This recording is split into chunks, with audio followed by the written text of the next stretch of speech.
So my name's Kamil. I'm a urban and regional planning student at the University of Birmingham. I also did an undergrad in geography, and I'm joined by a panel of two other speakers. If you both want to introduce yourselves. Hi everyone, I'm Tess and I'm in my final year doing the BA geography course with Year Abroad. Hi there, I'm Paddy. I'm second year. I'm studying environmental sciences and then I'm hoping to go on a year abroad next year, obviously COVID permitting. Cool, so a little bit about me. I studied at the University of Birmingham straight after sixth form, did a 3-year undergrad in geography, and I've continued straight through to a master's in urban planning. Been involved in a fair few different societies and sports teams, things like that. So these are just a highlight. There's loads to get involved with while you're at uni. We're going to try and talk about that and what you can do during your time here too. Hi, so as I mentioned, I'm on the geography course doing Year Abroad, and I spent my year abroad studying geography in Guadalajara in Mexico, which was pretty cool. And I'm on the Planning Society with Kamil. I've taken part in a couple of other things, the Geography Society, which is called KIMBIG at Birmingham. And yeah, I'll talk you through a couple more of those things later.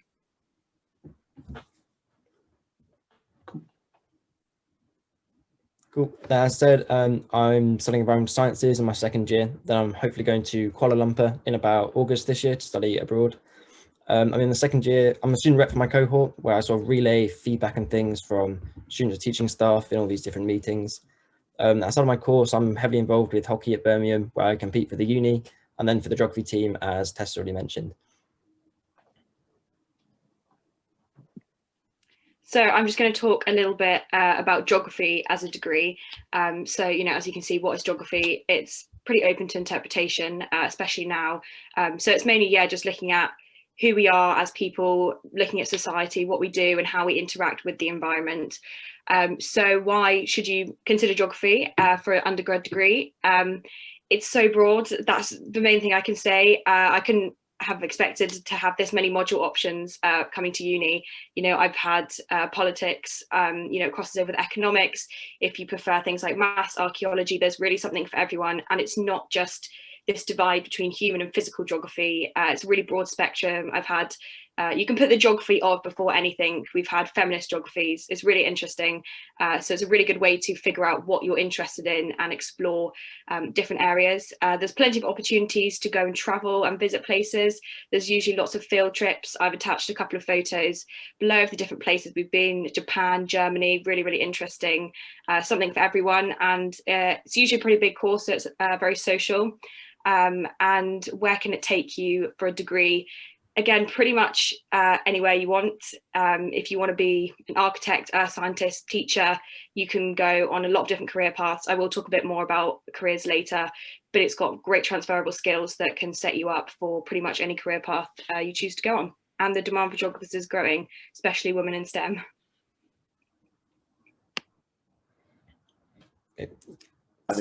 So environmental sciences is sort of a bit like geography, but then we sort of specialize in the sort of the scientific area. So we sort of involve areas of geography, ecology, biology, chemistry, physics, geology and maths. And then throughout the entire course, you can specialize to whatever sort of interest and whatever takes your fancy. I realize I'm not actually in any of the pictures on the slide, but we're quite a small cohort and we all get along really well. So I was lucky enough to have these shared with me. We're also really lucky to make use of loads of facilities at Birmingham, such as our computer laboratories and our wet laboratories. Then we can go on these really cool field trips. Like I've got one here for my first year when we went to the Peak District. And there's also opportunities to visit BIFOR, which is a uni project up in Staffordshire, where we studied the effect of elevated CO2 on woodlands. It's one of only 3 sites in the world that's pretty interesting. The others are in Australia and Brazil. And our students at Birmingham, we also have the potential to sort of incorporate a year abroad, as myself and Tess have mentioned, where you can study overseas as part of your degree. We can also do a placement year, such as some of my friends who are hoping to go to New Zealand this September. Environmental science students, the demand for them varies immensely depending on whatever pathway they choose during their studies. Careers can include stuff like research, engineering, consultancy, urban development projects, and there's just many, many more. Cool. So urban planning, like I mentioned before, I've done an undergrad in geography, more particularly human geography. And I've chosen to specialize now into a master's, so a 1-year course, just to sort of give me an extra boost in terms of knowledge in the area and to be able to sort of go into a grad job with a full sort of capability and specialism in planning. The planning is all about working with areas or specific sites. One example here is the New York High Line in the top right. So that's a sort of a key example, like what you might have heard of. It was an unused sort of left behind site. Through planning, what happened is they involved the local government, the local community, developers, and really created something new. And planning is all about that and bringing about, you know, different sort of perspectives. So considering sort of the specialist consultants like ecologists, engineers, they all get brought into the planning process. And so as an urban planner, you have to sort of negotiate that and make sure that all these different interests are considered, and whatever comes out in the urban development process is a really positive outcome for everyone. And so essentially it's about decision making and making sure that what we create in cities and urban areas works for society. And I saw it as a way to sort of go from all the things I learned in geography about both the environment and society, and actually then apply that in practice through, you know, development and actually what we build around us beyond just the sort of theories that I picked up in my undergrad. So there's a real variety of careers you can go into, both in the public sector, so sort of setting out policies for how actual cities are built, or as a consultant, so actually deciding, you know, here's a scheme proposals and things like that. So as an urban planner at university, though, the step before you actually go into the working world, you get involved in a lot of different policy aspects, and understanding how different factors contribute to how we shape our cities. It's a really dynamic degree path, and you can also do it undergrad too before you sort of, if you don't want to do the masters. But yeah, it's really diverse, and it's really a practical way of sort of implementing all the ideas that you learn through geography into the built environment and what gets put in place in cities. So we're just going to go over our favourite moments at uni. We'll start with Paddy, just sort of talk about what we've done at environmental science. Cool. So as I've already mentioned, environmental science allows you to get involved with loads of different areas and projects during your degree. The 3 photos I've put on here, I realise again that all of my housemate and not of me, but sort of involve our field trip to the Peak District was a lot of fun. It was a really good week. As we're a really tiny cohort of only about 40 students, you really get to know all the staff and students really quickly. And I was all within the first month or 2 of the entire course. So you get to make a lot of friends really soon. Then the other 2 are just sort of 2 projects we did in first year. One of them where we studied pollen in this enormous microscope laboratory here at Birmingham. And then the other was making these little instructional videos on sort of field equipment, which was a lot of fun. Cool. Tess, do you want to talk about yours? Yeah, I mean, a lot of my favourite moments haven't been in Birmingham exactly. They were a lot of the time in Mexico when I was doing my year abroad. And I think if you can have the opportunity to go on a year abroad, I'd highly recommend it. And I've just seen I've got a question saying, can you opt in to do a year abroad if you've applied for just straight geography or whatever? That is completely possible. You can choose to do it any time. I think you just need a 2-1 in first year. But incredible opportunity, and going somewhere where they speak a different language isn't for everyone, but it's a great opportunity to get a feel for different cultures, and also it was really good for giving me a global perspective on some of the issues that I've been studying in my degree in geography, and seeing how these issues are tackled with different countries and different governments. And then also just a general favourite moment has been University of Birmingham's redone a lot of their campus, and we've got a space called the Green Heart. And it's just really lovely in the summertime. We've got loads of green spaces, going sitting with your friends in the summer, maybe having a break during the doing your studying at the library and sitting outside in the sun, just being able to meet lots of people, especially on the Vale in first year. It's a lovely area. So I've had lots of good times there. Probably worth mentioning that you can go on a year abroad to places that speak English as well, so you haven't got to deal with that barrier. So there's places like Canada and Australia really popular. Tess, how do you sort of deal with that, like, language barrier in Mexico? I mean, luckily I had a basic amount of Spanish, so I could get by, but you don't have to worry. I mean, if you're going somewhere that's linked with the University of Birmingham, you will be able to, study in English, and there'll be loads of international students who are all in the same boat. It does feel a little bit scary. I thought, why am I getting on a plane to the other side of the world? But I wouldn't stop it for anything.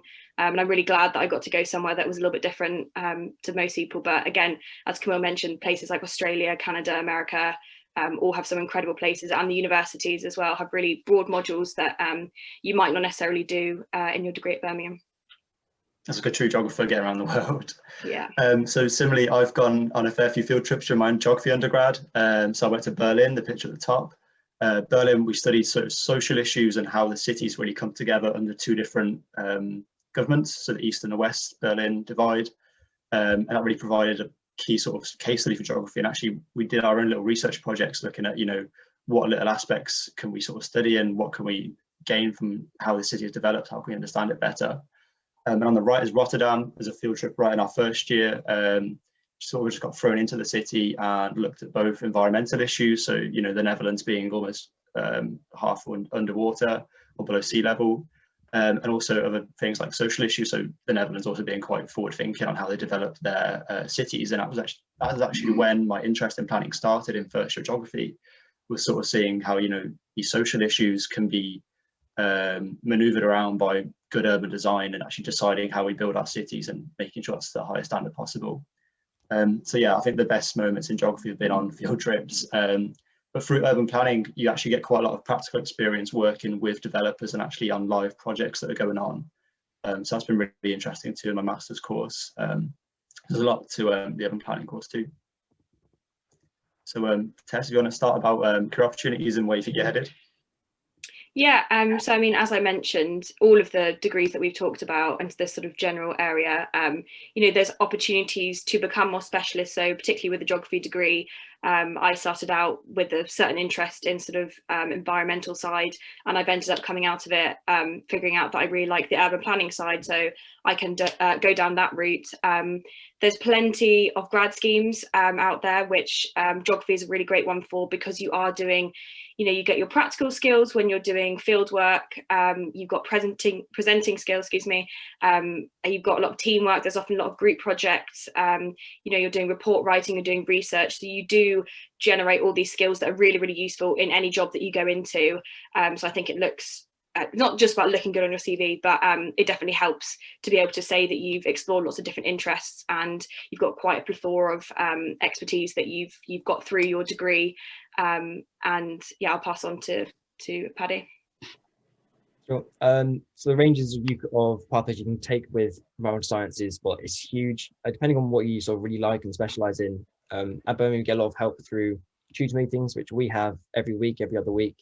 We're sort of guided to look at places for internships or ways to enhance your skill set to maybe just broaden your prospects after university. Personally, I'm hugely interested in sort of data and programming and that kind of side. And my tutor is, well, the same as me really. So she really encourages me to sort of enhance those skills, and she's put me in contact with loads of different people where I can really work on stuff during summer and internships outside university, so that I'm really enjoying my time here. Then afterwards, hopefully I have a good sort of career lined up in that side. So I think it's important to note, like, there's career support throughout your whole time at uni. So it's not just sort of you do uni and then you have to choose a career right at the end. You sort of really get to develop your interests throughout, and you know, there's no pressure if you come to uni without an idea exactly where you want to go into, especially if you do quite a broad topic like geography. There's really a lot of, you know, scope to move around and choose different topics, especially at UOB actually, where you get to choose both modules in human geography and physical geography, and you can really mix that as well. I know that helped me with sort of figuring out exactly what I was interested in before having to sort of make a choice. And we'll come back to that later on as well when it comes to choosing universities.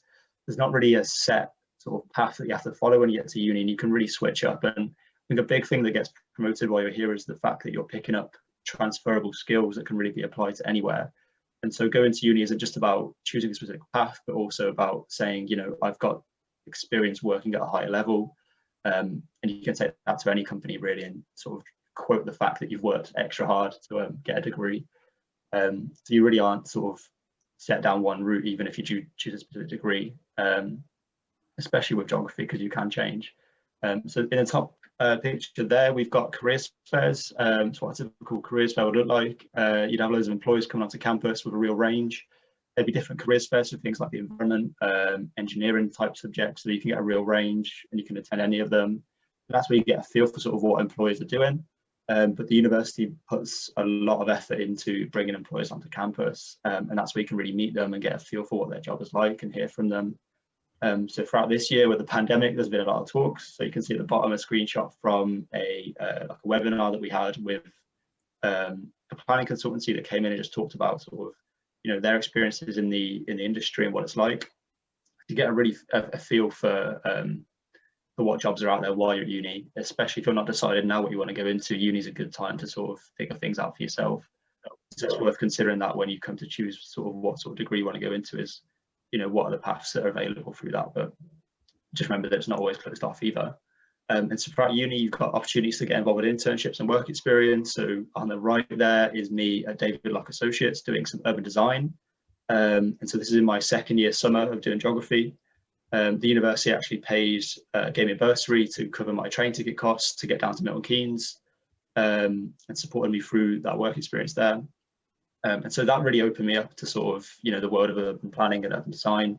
So you can see I'm using a lot of colours and stuff there to just draw on maps and figure out new layouts for a city. And so, you know, work experience throughout your time at uni really sort of lets you understand what going into different sectors is like. And so again, you can sort of figure that out for yourself as you go along by picking up different opportunities throughout your first, second and third year summers. And obviously you get grad jobs. The whole point of going to uni, I guess, is to eventually get into a graduate job. The uni puts on loads of support for that as well. So there's loads of advisors, workshops, things like CV workshops, interview guidance, so getting prepared for the entire process of going into a grad scheme. That's quite a way off for you guys anyway, so you don't have to really worry about it yet. But there is loads of support once you get to uni about, you know, whether you're set on a certain career path or whether you're really open and not quite sure. There's loads of support that gets provided. So yeah, it's really open once you get to uni.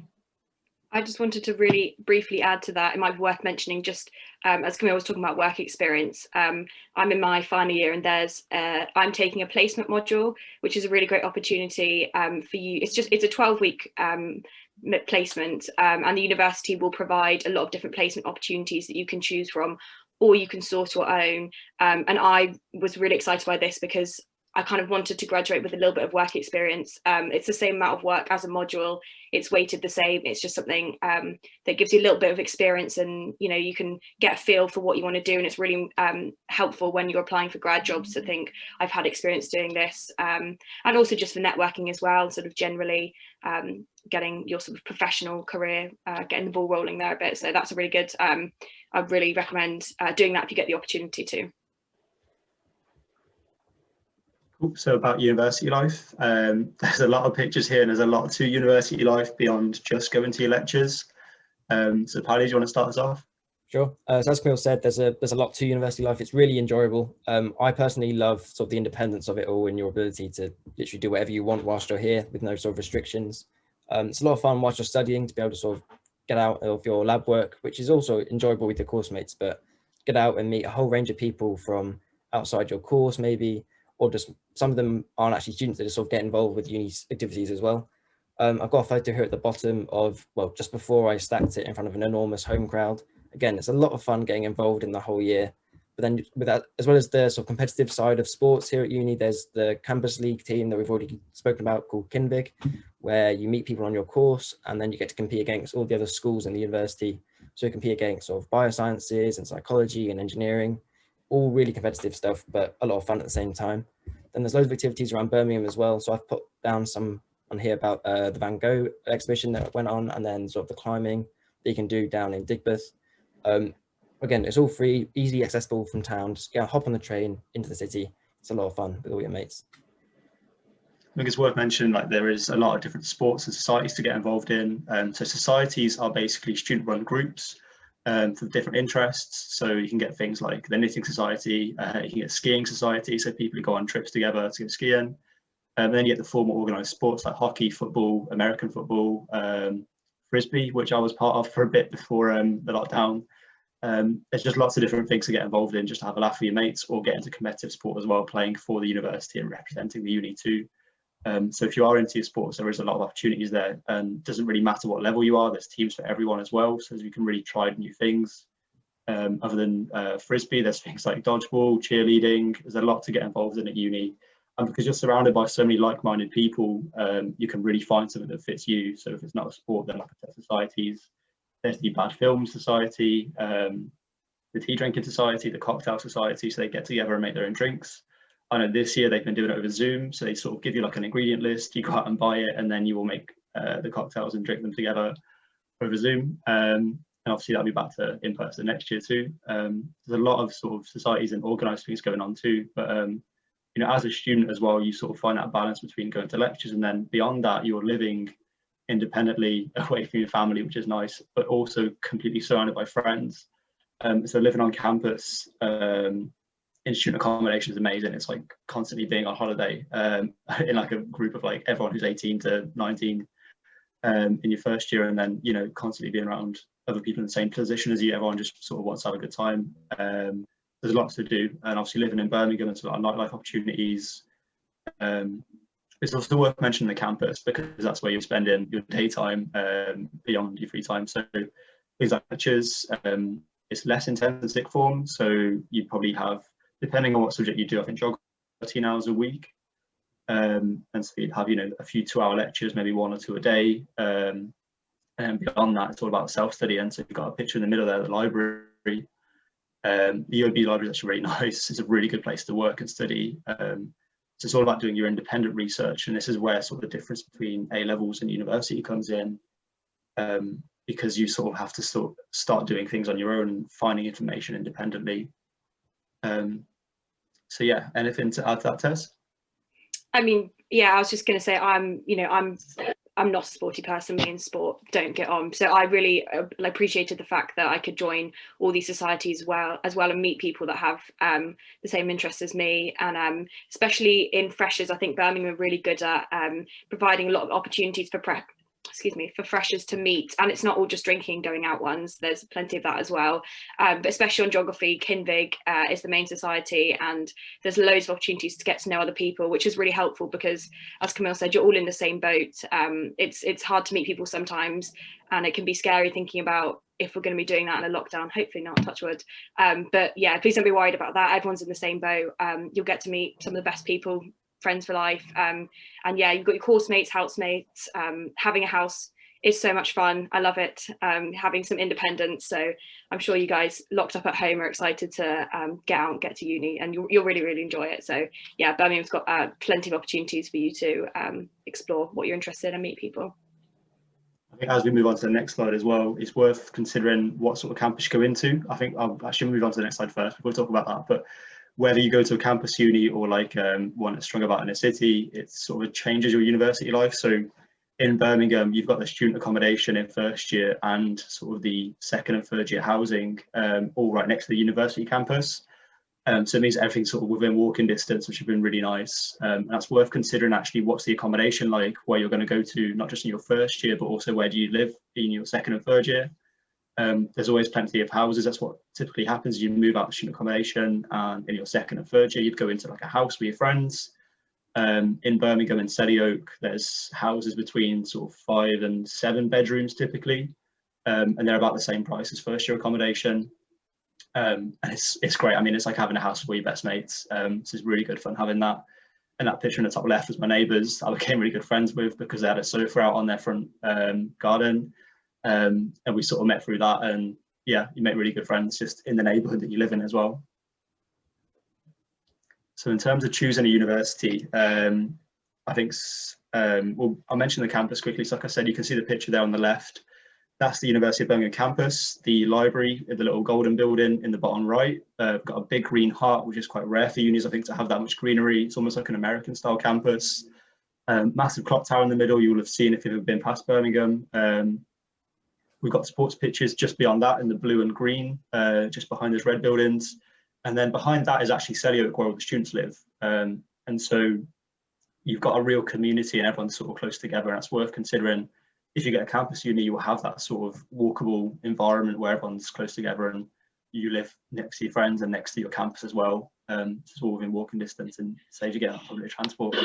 But beyond that, looking at actually how you assess a university, I think once you know what subject you want to do, it's worth looking into the modules that each university provides, because that will vary between unis. So maybe there's something that you're more interested in, and also the course structure. So for example, with the University of Birmingham, you could choose your optional modules in second and third year, and they could still be a mix of physical and human geography. You didn't have to sort of go down one set route. And I still picked up sort of like ecology modules, looking at wildlife in urban spaces in my third year, and so I carried on that interest. So it's worth considering what your optional modules are, and you can find that on every university's website for that course. Also worth considering how you're assessed in those modules, so that they should mention that too. So the University of Birmingham, 50% of your assignments were actually before your final year exam. So you spent a lot of time doing essays and coursework, which meant that you sort of didn't have as much pressure when you got to the end of the year. Obviously different courses like environmental science might have a more practical aspect as well. So even more coursework, and it takes that pressure off of exams. Or, you know, if you perform better in exams, it's worth considering that. But different modules are assessed differently as well. So you can pick and choose sort of whatever plays to your strengths. And so also Russell Group universities, that can be quite a confusing term as to what it means. They're seen as more prestigious. The reason for that is because they're research led. And so basically the academics and the lecturers that are teaching you, they're also doing their own research and publishing into scientific journals and basically finding out new things. And so if you go to Russell Group University, like the University of Birmingham, you'll be being taught by people who are actually researching, you know, these new topics, and they're giving you that information straight from what they've just found out. And it can make for a really exciting course. And like Tess said, in geography, we had a real range of modules that, you know, encompassed exactly what was going on. So for example, carceral geography, so looking at geography of prisons, how prisons work and reassessing that and being at the forefront of that sort of change is really interesting to be part of. So you can really feed into that process as well through the work that you do, for example, for your dissertation. So your own research essentially can contribute back to the universities. But yeah, onto the test. Yeah, so I mean, it's really important to look at the course and how it's going to be assessed. And you've also got to think about, you know, yourself. Kind of, you know, I mean, when I was walking around Birmingham, it sounds really cliche, but it was raining and suddenly there was a rainbow and I was like, wow, it's so beautiful. I love it. It's for me. That's not going to happen for every single person, but I would just say if you can get the opportunity to visit, I know it's really hard at the moment, but make the most of the virtual open days and speak to people who have been to the university. You're welcome to contact me and any of us. And yeah, if you can just have a sort of get a feel of how it feels in that area, you know, look into what the city's like, look into the accommodation. And it's really important that you think about you and that you're not thinking, is this where I'm expected to study? This looks like a really good university. This looks like a bad university. Try not to put universities into boxes. Just think, is this a place that I can see myself going? Do I think I'll be happy here? And hopefully the answer is yes. And just do as much research as possible into all the different factors. And I think Paddy's going to talk a bit about extracurricular opportunities, because I know that makes a big difference sometimes. Yes. So for extracurricular, I was fortunate enough that my cousin's also here in her 4th year doing medicine. So I knew a lot about the uni before I even came. So I was aware that sort of how great they were and sort of their sporting prowess, but also the range of other societies to get involved with. One of the big reasons I chose Birmingham personally was just for the hockey. They're sort of one of the best unis in the country for that. And as sort of Kamil's already mentioned, you can sort of see the sports pitches just there in the back. As well as extracurricular, then it's also a big thing about the facilities on offer. Birmingham's really great that they've recently developed a lot of their campus. So the library that Kamil's mentioned has only been open, going from around 2-3 years now. And then they recently opened about a month ago, a brand new engineering building, which is enormous and looks really quite fancy. Then there's also something called the Collaborative Teaching Laboratory, which is where I do a lot of my work in labs and computer sessions and look under the microscope, which was opened maybe beginning of my first year it was open. So that's still all really new, all really nice to use, and it is really one of the best sites in the country for research like that.